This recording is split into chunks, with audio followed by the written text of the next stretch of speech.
Kenapa? Kenapa Pak? Kenapa ibu tidak berani kan ibu wakil kepala sekolah. Ya betul. Dan kau mengetahui ibu ini sudah berkali-kali ketemu Anda. Katanya guru agama ini pun sudah dipecat. Benar nggak itu? Iya betul Pak. Berarti memang, Anda tahu. Memang betul. Berarti Anda memang tahu. Betul. Berarti saya Anda tahu kejadiannya kenapa dipecat?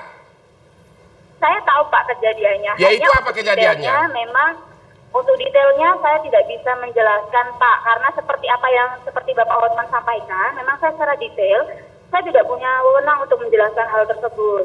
Tetapi kalau misalnya memang kejadian itu, saya tahu bahwa guru tersebut memang sudah dikeluarkan dari sekolah. Kesimpulannya singkat saja, bahwa benar Anda memecat guru agama itu gara-gara Anda sudah menyimpulkan bahwa guru agama ini melakukan pelecehan seksual terhadap muridnya di sekolah Anda. Itu benar? Ya, sekali lagi yang nah, itu benarkah kenapa dia dipecat? Anda sudah mecat dia kan? Ini bukan keputusan saya, ini menjadi keputusan bersama. Ya, keputusan bersama termasuk Anda kan? Termasuk Anda kan? Ini udah pernah ketemu nggak? Ya Pak, ini keputusan bersama. Oke. Ibu ini sudah berapa kali mengambil keputusan seperti itu. Jadi ketika kita mau memberitahu kepada orang tuanya, kita melihat berbagai macam hal, berbagai macam segi Pak. Kita melihat bagaimana keadaan omanya pada waktu itu. Kemudian mamanya juga pada waktu itu tidak tinggal bersama dengan anaknya. Kenapa? Dan seperti itu. Anda tahu orang tuanya, nomor teleponnya kan? Dan alamatnya? Saya tidak tahu nomor teleponnya Pak. Begitu. Anda tidak tahu nomor telepon dan alamat orang tua murid, padahal uang sekolahnya Anda terima, nomor rekening banknya Anda terima. Kok gimana sih? Jadi, Anda saya sudah tahu bahwa putrinya ibu ini pahanya digosok-gosok dengan kemaluan yang sudah membengkak walaupun celananya nggak dibuka oleh guru agama di sekolahmu. Anda tidak menceritakan ke orang tua murid ini kejadian ini. Bapak kan memberikan informasi digesek-gesek dan lain sebagainya. Maaf ya Pak ya. Kalau untuk kejadian detail seperti itu, pada saat itu proses kejadiannya memang secara detail saya tidak tahu. Saya hanya mengetahui terjadi peristiwa yang menimpa anak tersebut. Kemudian saya akhirnya melaporkan ke kepala sekolah. Pertanyaan saya, you sebagai yang menemukan, kamu tidak sama sekali tidak menghubungi orang tua murid ini berbulan-bulan sampai akhirnya orang tua murid ini tahu dari teman-temannya. Kenapa? Karena kita melihat banyak hal, Pak. Banyak hal. Kemudian, bagaimana putrinya? Kalau bukankah orang tua lebih berhak tahu kejadian terhadap putrinya? Apakah orang tua Anda pasti nggak berani jawab karena jawabannya udah jelas wajib memberitahu ke orang tua. Cuma Anda mutar-mutar terus. Jawab yes or no. Iya. Thank you. Oke, terus Anda bilang sama, coba, Ibu kasih tahu apa sama dia. Ini Ibu Catherine langsung ngomong sama Ibu Aya, apa yang kau ceritakan? Miss Aya, ini saya. Ya gimana? Mama Kesia. Gimana Mama Kesia? Ya gimana Mama Kesia? Ya. Begini ya Mama Kesia, begini Miss Aya. Kalau dibilang kita lihat keadaan dari orang tuanya atau omahnya apa segala macam, dan Kesia memang selama ini lebih banyak tinggal sama omahnya dibanding saya. Jadi tolong Miss Aya, saya tahu mana yang benar mana yang enggak.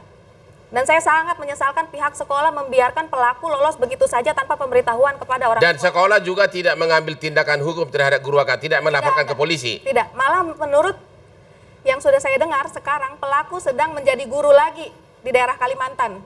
Anda mengatakan apakah sekolah berusaha, seorang murid telah dilecehkan secara seksual tapi pimpinan sekolah berusaha menutupi dari orang tua?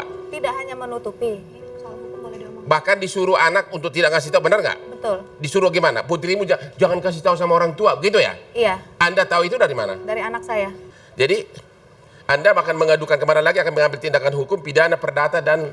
Harusnya bagaimana Pak Bos? Ya? Saya sebenarnya sudah pernah mengambil tindakan minta pendampingan dari LBH. Oke, terus? Di daerah Tangerang. Tetapi berjalannya waktu ternyata... Ada dugaan? Penyuapan. Nggak usah bilang penyuapan, entah siapa yang disuap, kita nggak usah nuduh ya. Ada dugaan kuasa hukum ini menjadi seolah-olah tidak netral lah. Jangan bilang penyuapan, oke? Gitu ya? Iya. Oke, kita nggak mau nuduh dulu penyuapan. Tapi seolah akhirnya tidak lanjutkan lagi dengan kuasa hukum itu. Tidak. Oke. Jadi yang harus dilakukan Ibu Catherine apa nih? Jadi harusnya Ibu Catherine bisa melaporkan ke polisi pelecehan karena ada undang-undang perlindungan anak ada. gugatan perdata juga terhadap guru dan sekolahnya juga bisa, yaitu namanya dugaan perbuatan melawan hukum.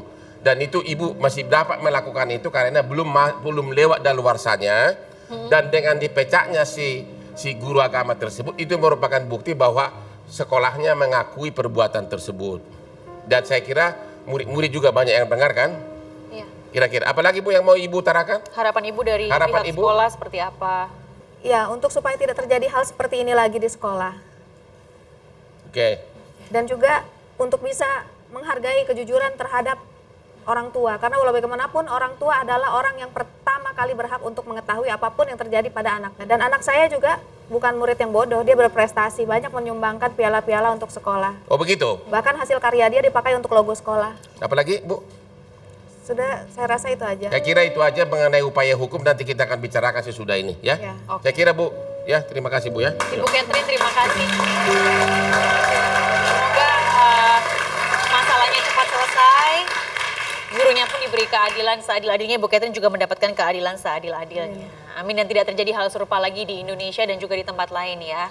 Baik, terima kasih Ibu Catherine. Pemirsa, terima kasih juga. Jangan kemana-mana karena setelah ini ada segmen favorit juga, segmen Tanya Hotman, tetap di Hotman Paris Show.